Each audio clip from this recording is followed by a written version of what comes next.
এই hello hello.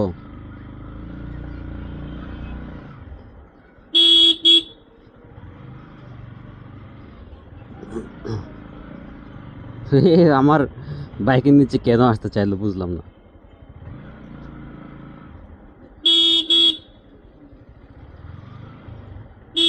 প্রথমত আমার বাইকে কোনো ক্র্যাশ গার্ড নাই, কোনো ইঞ্জিন গার্ড নাই, কিচ্ছু নাই। সব লাগাইছিলাম, খুলে ফেলছি। বাইক যদি পড়ে, এক হচ্ছে বাইক তো যাবেই, সাথে হচ্ছে বাইকের সাথে মাউন্ট করা হচ্ছে Insta360, মানে এইটাও যাবে। মানে এত সাবধানে বাইক চালাতে হয়।